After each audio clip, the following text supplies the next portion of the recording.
définition de la volatilité pour répondre à la question. Donc on a la volatilité qu'on va constater, qui est une volatilité plutôt statistique, et on a également la volatilité réelle qui, elle, est décalée. Et effectivement, ce sont disons, ces décalages qui vont nous intéresser. Et comme le marché des options s'est énormément développé, il y a eu un décalage, comme vous l'avez très bien dit, entre les acheteurs et les vendeurs de volatilité implicite par rapport à la réalité des actifs. Donc il y a vraiment ces deux concepts, il n'y a pas une volatilité, il y en a deux.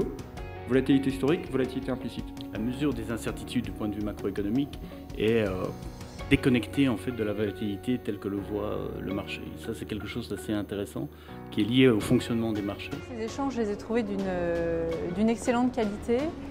Et j'ai trouvé que la conférence était extrêmement bien organisée. Ce qui était particulièrement intéressant, en fait, c'était la diversité des points de vue. La volatilité, on sait bien que c'est un problème parce qu'il n'y en avait pas beaucoup. Et quand il n'y en a pas beaucoup, c'est difficile de créer de la rentabilité. On a choisi ce thème cette année du retour de la volatilité qui est très spécial, spécifique, technique, qui correspond bien à notre master. Et on a eu la chance de pouvoir faire venir des intervenants de très grande qualité.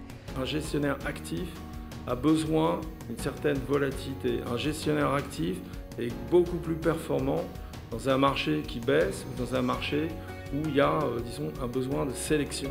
Au lieu de jouer une action rééquilibrante sur les cours, quand ça baisse, on vend, quand ça monte, on achète. Ce qui est triste, c'est que ça marche. C'est bien la preuve que les marchés sont sérieusement malades.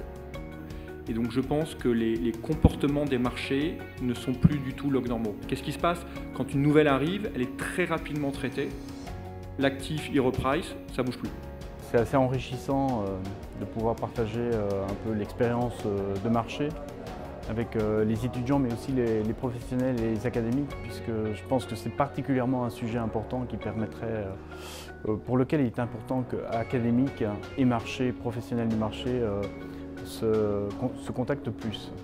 Tous les investisseurs sont paniqués sur le fait que le jour où la Banque centrale va retirer la liquidité, les actifs vont tomber. Mais on voit vraiment que tout le monde est prêt à appuyer sur le bouton vendre. J'ai l'impression qu'il y a un filtre négatif aujourd'hui où on a tendance à surinterpréter les mauvaises nouvelles ou les mauvaises nouvelles potentielles et à négliger les bonnes nouvelles. Retour à une certaine normalité. C'est pas très drôle d'opérer dans un environnement volatile, mais on a été dans un milieu trop calme pendant un moment. C'est normal, il faut l'accepter si on est dans les marchés financiers. On s'est posé la question de savoir si c'était quoi le lendemain de ça. Est-ce qu'on allait vers une crise? Je pense que ce qui a été évoqué pendant la conférence, c'est qu'on est peut-être dans un chemin où on a une volatilité basse avec beaucoup de jumps, c'est-à-dire des hausses de volatilité un petit peu soudaines et très fortes. Et ça, c'est dur. Beaucoup de banques centrales, et certainement la Fed, la Federal Reserve, la Banque centrale européenne et les autres majors, ont réalisé que le marché, quelque part, par leurs opérations et leur omniprésence, sont devenus un petit peu... il y a eu une sorte d'addiction.